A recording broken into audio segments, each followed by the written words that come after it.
All your favorite wrestling shows rolled into one.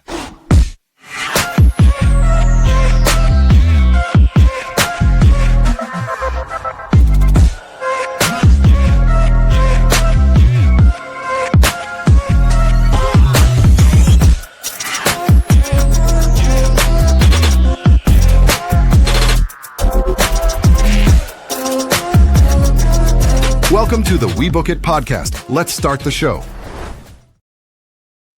Yo, what's up, WeBook It fam? This is your boy, Big Daddy C.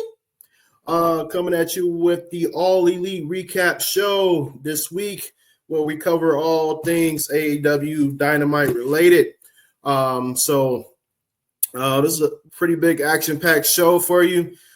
Kicking off, we had a first-time ever face-to-face meeting between Hangman Adam Page and Will Ospreay. As you know, these two are the finalists of the Owen Hart Cup, Owen Hart Tournament Cup, Foundation Tournament, whatever you want to call it, where whoever wins not only gets recognized as the winner of the tournament and gets the cup, but they also get a future champ. They become a number one contender to the AEW World Champion. Kicking off the show, we had the Hangman comes out. Basically, he starts his promo. He's talking about, everything that's been going on over the last couple of months or so, mainly with, the whole Sora Strickland situation, which he said he's willing to put that behind him, even if he can never forgive or forget. He eventually mentions that he's going to turn his attention to the Owen Hart tournament, the finals, and Will Ospreay, his opponent. Will Ospreay would eventually make his way out to the ring with a microphone. He basically explained how he knew the Cowboys' journey up until this point, but he still considered this match or this journey, this tournament, his story, as he's also trying to get to the AEW championship for the first time, not Hangman. So he says that it's his story, not Hangman's. A little back and forth between these two, which is what you expect, then, of course, the Don Callis family will come out there, interrupt anytime Hangman or Ospreay out there. Don Callis, they got to show up, man. Him and his crew got to show up.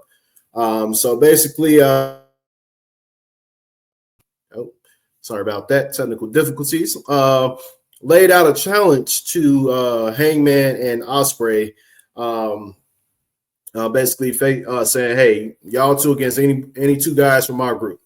As long as y'all, can, not tear each other apart in the ring before you can get to these two guys that we have." Hangman, during this moment, Ospreay started talking, and he's like, "All right, come on, let's do it then. Any two guys you got, go against us, we're going to be good." But in the process, he got his hands on Hangman like this, like on the jacket, just out of the blue. Hangman looking at him like, "The fuck you doing, brother? Like, what you got your hands on me for, man?" And eventually, as Ospreay kept talking, Hangman's like, he grabs his arm like, "Fuck are you doing, brother? Like, what are you doing? Hey, this ain't that. Like, I'm willing to fight with you because I hate these dudes just as much as you do. But what we're not going to do is you're not going to touch me, brother. Like, hey, we got a one-on-one match, so do not forget that. We kicked their ass like tonight, but, hey, after that, it's back to business." So yeah, they almost came to blows, but obviously we know, they gotta knock out the Don Callis family, shut them up for a little bit. So I thought this was a good segment, man. Looks like Hangman starting to get back to that the babyface run. Ospreay, I honestly, I don't think both of these guys are like true baby faces. I just think they're just over enough to where like crowd's gonna be with them regardless. Like they're gonna boo them when they need to be booed, and they're gonna cheer them when they need to be cheered. So it's like they're tweeners essentially. Like, and they're just great. They're great at what they do. You know, they just there to kick some ass, really. So yeah, I cannot wait for this match, man. I'm definitely gonna be tuning in to that. So next up we have let me see here.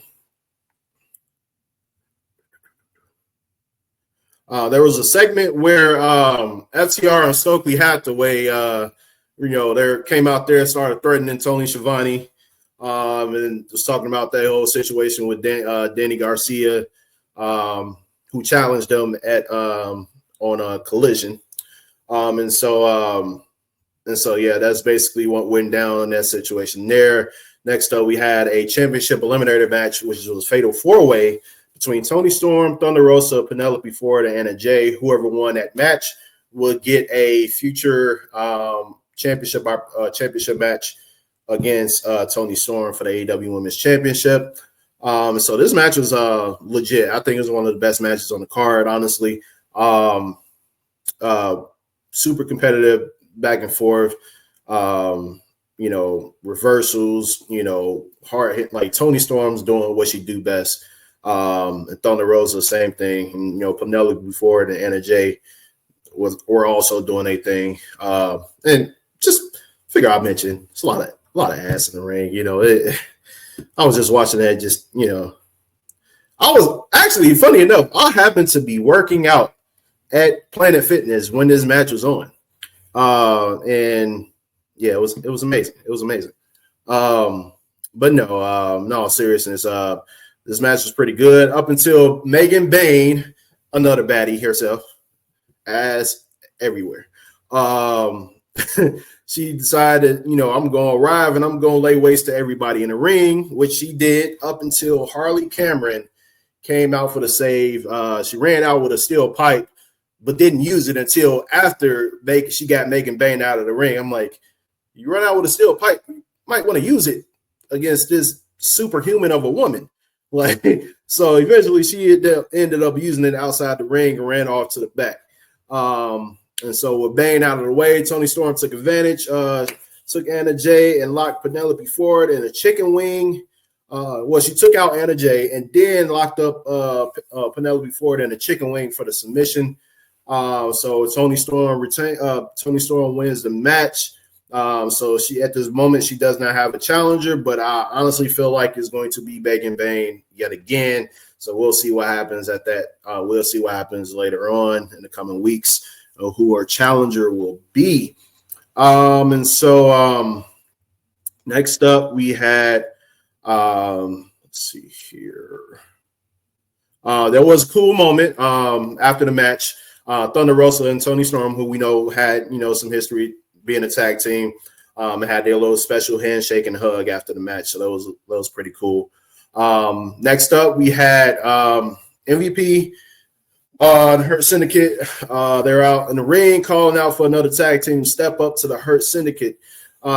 This will bring out Top Flight, who are the former tag team champions, basically arriving to call their shot. But MJF would come out of nowhere and beat the hell out of them. Bobby Lashley looked on as this was happening, and he smiled at him like, okay, all right, I see you. He's like, I'm gonna have the answer for you next week. So I don't know what to think. Like, feel like MJF wanted to do a little bit more than just beat up on the tag team. I think it's going to take a little bit more. So we'll see what happens if Bobby Lashley will allow him to be a part of the Hurt Syndicate officially. Next up, we have, let me see here. There was another moment where MJF interrupted Will Ospreay's interview to wish him good luck.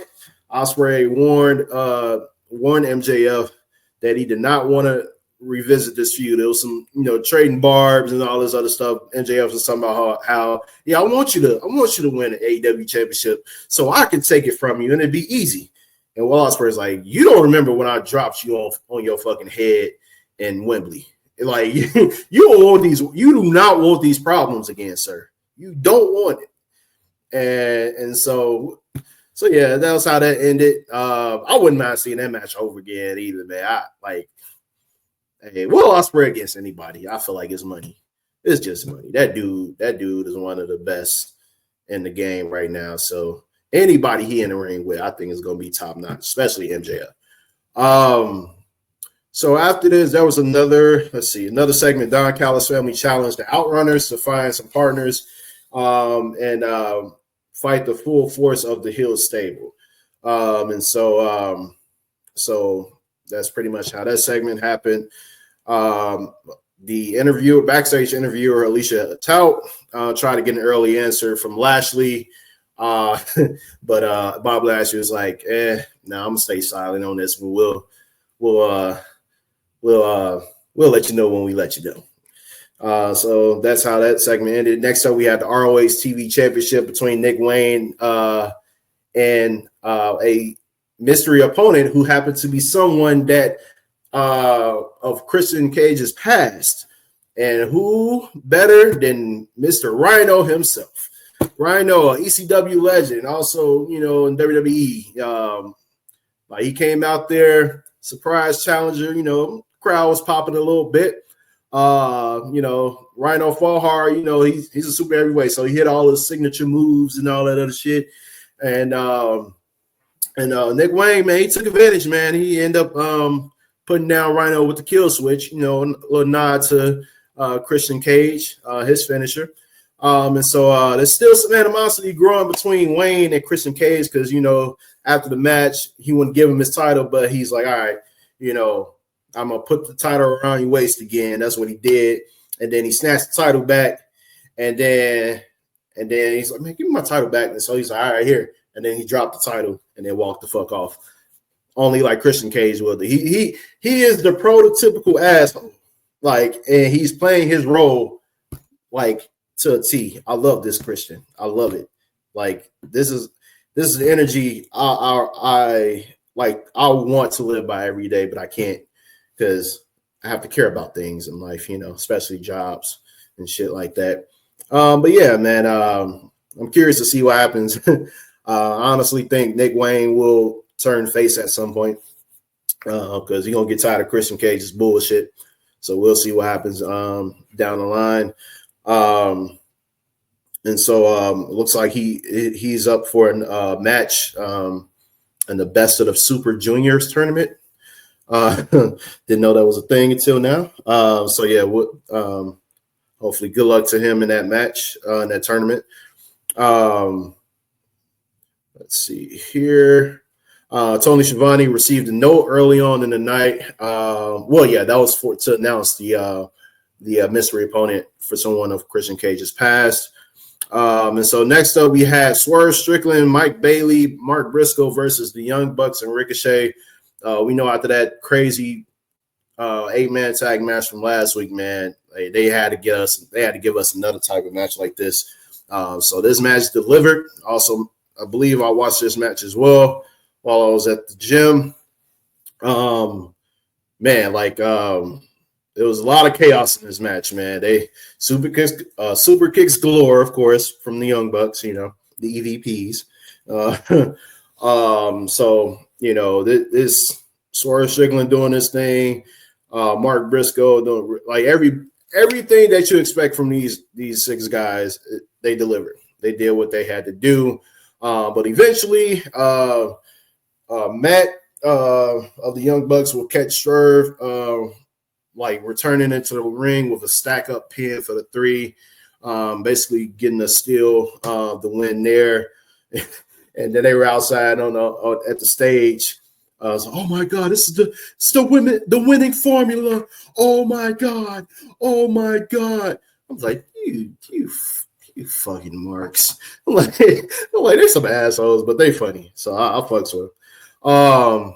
But yeah, man, there was a solid match. I feel like any match with the elite guys, throwing Ricochet, throwing Swerve, the speedball Mike Bailey, he's nice too, man. And obviously Mark Briscoe, ROH legend. It's gonna be chaos, man. So I love it. Keep on with the 6-man, 8-man tag team matches every week because something's good happening with this every week. So I love it. So yeah, this back-to-back wins for the elite whenever they have Ricochet on the team. So seems like might as well go ahead and throw him into the group, make him an elite member. So yeah. Next up, we have Mercedes Moné. Well, that was an interview. Jamie Hayter and Renee Paquette. Let's sit down interview. So they're essentially talking about her issues with Mercedes Moné, not wanting to be compared to her. She basically said Mercedes Moné is too entitled and not worthy of the Owen Hart's legacy. And so while she's talking, here comes Mercedes Moné, grabs her by the hair, and then takes off running. And then Jamie Hayter follows her, and they brawling and shit out from the interview area to the stage, which wasn't that far away. And so she tried to clothesline her. Mercedes Moné ran off, and then typical mistake that all faces make when somebody runs off, they talk into the camera, turn their backs, and then here comes the heel back again, attack from behind, which is exactly what Mercedes Moné did, and puts her into the damn the statement maker, which used to be called the bank statement in WWE.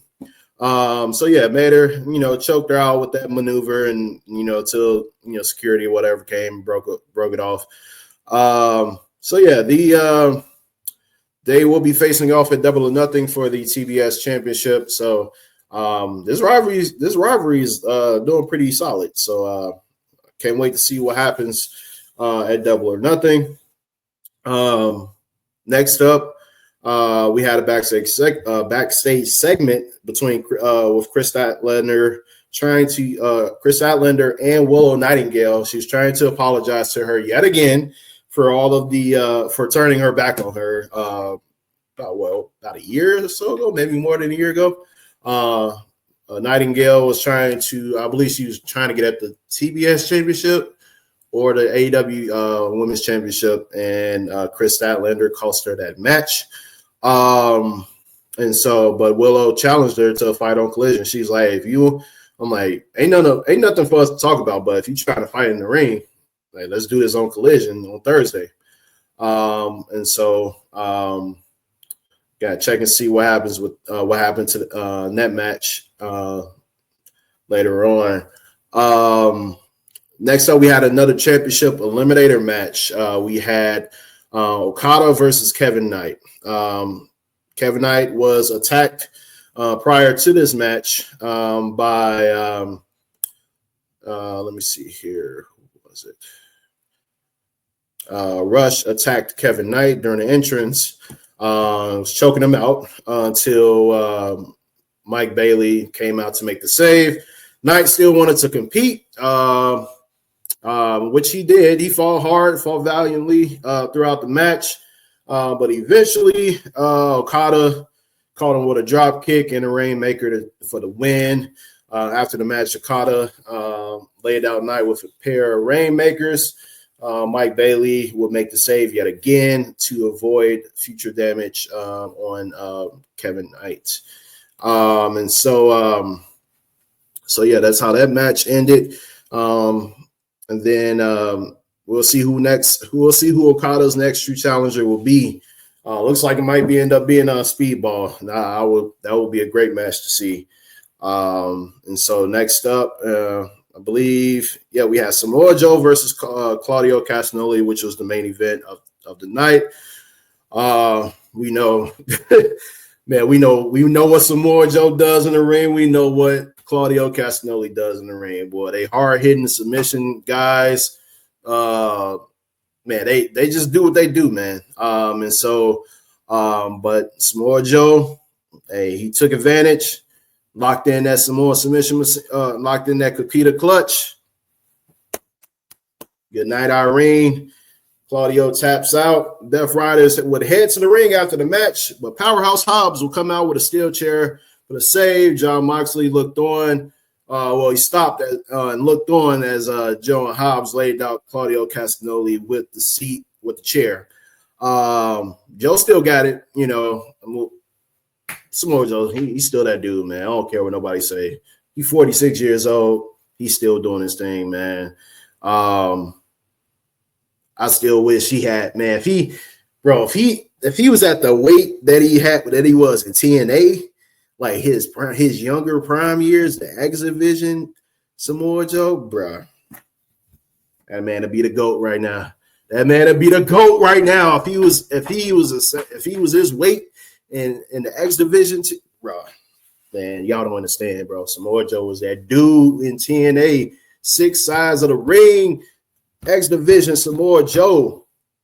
Y'all don't know, man. Y'all think it is Samoa Joe here, like ROH. Hell, even ROH, Samoa Joe was that dude. All these guys grew up in ROH, man. So, like, but TNA was where it really kicked off once people started to like know him, AJ Styles, Christopher Daniels, Kazarian, all those guys, boy. TNA put them boys on the map for sure. So, but Samoa Joe still got it, man. We saw it in WWE, even though he wasn't used properly when he made it to the main roster. NXT, he was kicking ass in NXT.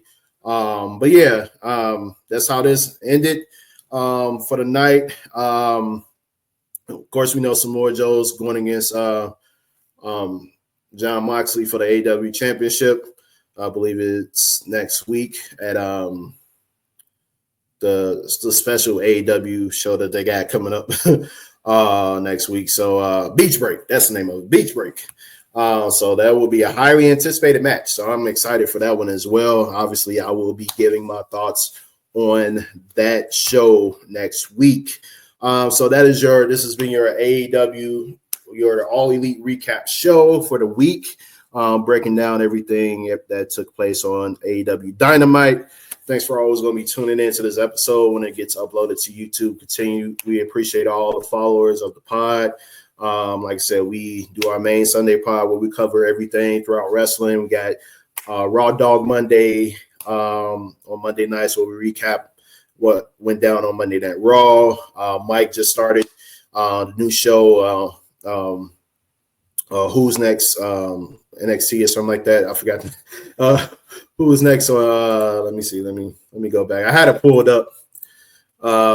Who's Next on NXT is the name of the show. So Mike is Virgil is headlining. He's spearheading that show. He covers all the bases of NXT on Tuesdays. Of course, me, even though I don't post it on Wednesdays, like I'll be like recording on Thursdays for the AEW show, and then when I'm because I don't watch it live, but I will be like I'll post it on that Thursday for the recap, and then Fridays, Freaky Fritos, the reigning defending Booker of the Year. He will be charged of the Friday Night SmackDown recap, which we've had so many damn names at this point. SmackDown, Lowdown, Hold Down, Throw Down, Bring It Around Town, whatever you want to call it. So he does a recap show for Fridays. And then, and then we'll every now and then we'll do special watch-alongs for pay-per-views. We did it for WrestleMania, NXT Stand and Deliver, Hall of Fame, Friday Night SmackDown. Didn't get as many viewers as we hope, but we appreciate everyone that did view and chimed in and contributed, put comments up, all the other stuff. So we'll try to do that again. Might do it tomorrow. We'll see what happens. I'm gonna check with the guys and see if we can, if they want to do another watch along and then get it streaming. See if you guys want to tune in with us and, just comment, just talk the shit, shoot the shit. So this has been the recap.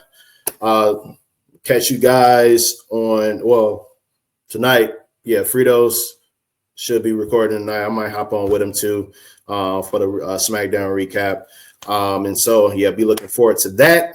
And then also the Sunday pod on a Sunday. So Big Daddy C signing out. Peace.